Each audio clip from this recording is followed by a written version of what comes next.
In the blistering heat of a Middle Eastern desert base, Sergeant Miguel Alcaraz stood among a line of soldiers.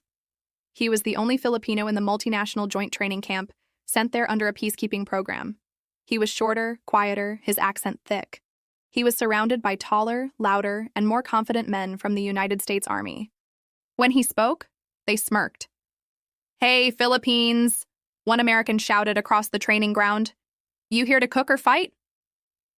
Laughter erupted. Miguel didn't answer. He adjusted his helmet and continued checking his gear. Years in the Philippine Army had taught him discipline and silence. He'd joined the military at 19, not for glory, but to feed his family back in Nueva Ecija. His father was a farmer, his mother a nurse. They raised him to be humble but strong. When the call came for this international exercise, Miguel was chosen not because he was loud, but because he was reliable. His commanders had a simple phrase for him: "He never fails under pressure." But to the Americans, he looked like a janitor in uniform. The drills were brutal.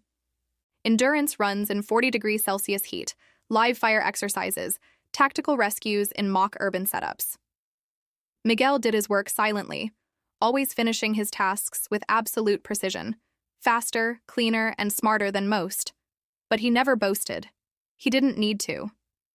During one shooting range exercise, the U.S. soldiers were showing off their marksmanship, complete with fancy stances and loud cheers after every hit. When Miguel's turn came, one of them muttered, "Watch him miss." Miguel adjusted his rifle, took a deep breath, and squeezed the trigger. Pop, pop, pop. 3 perfect headshots. The entire range went silent. The instructor just nodded. Perfect score.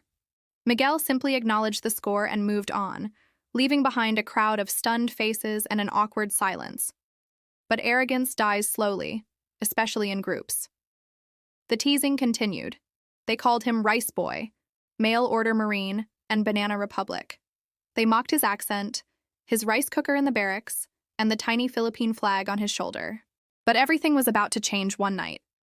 At 200 hours, a simulated field exercise was underway. It was a capture and rescue scenario. The American squad was leading the operation, with Miguel's team acting as backup. It was supposed to be routine. Then chaos struck. An unexpected sandstorm hit with a vengeance. Communications went down instantly. Visibility dropped to 0. Somewhere in the confusion, the American squad got lost. Their GPS malfunctioned, and they walked straight into a mock ambush zone loaded with live blanks. When HQ finally realized they were missing, Miguel immediately volunteered to lead the search. "Let the Americans handle their own," one officer said, hesitant to risk more men. Miguel shook his head. "Sir, they're soldiers. We don't leave anyone behind." He went out alone, navigating through roaring winds, the sand cutting at his face like tiny shards of glass. He moved with pure instinct, reading the wind, following the faintest whispers of a radio signal. 2 hours later, he found them.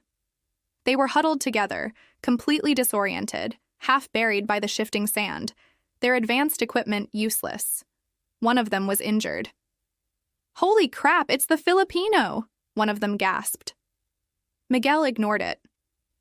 He immediately patched up the wounded man, manually calibrated their GPS using coordinates he had memorized from the briefing, and began leading them back through the storm.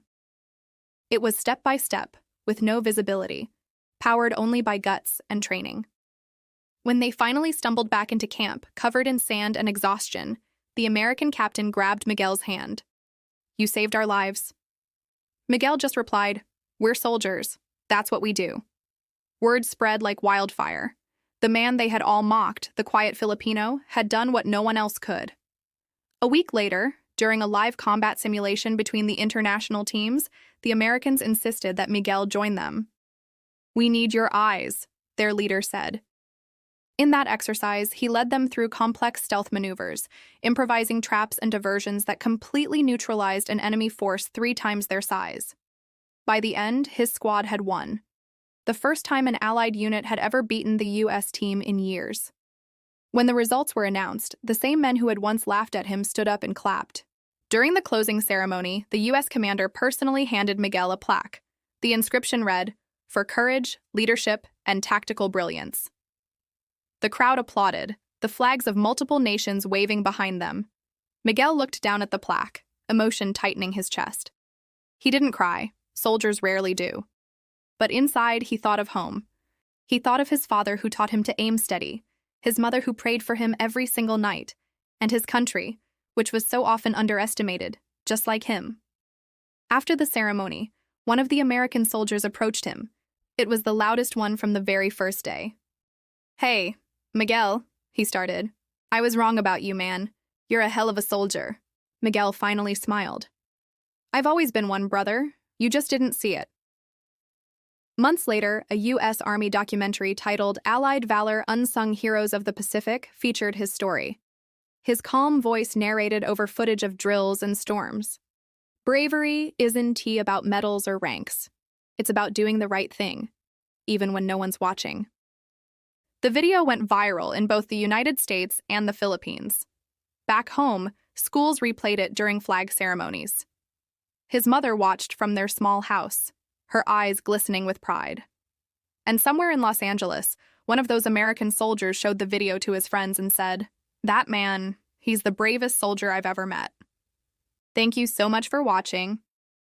If this story inspired you, please consider liking the video and subscribing to our channel for more stories of courage and perseverance.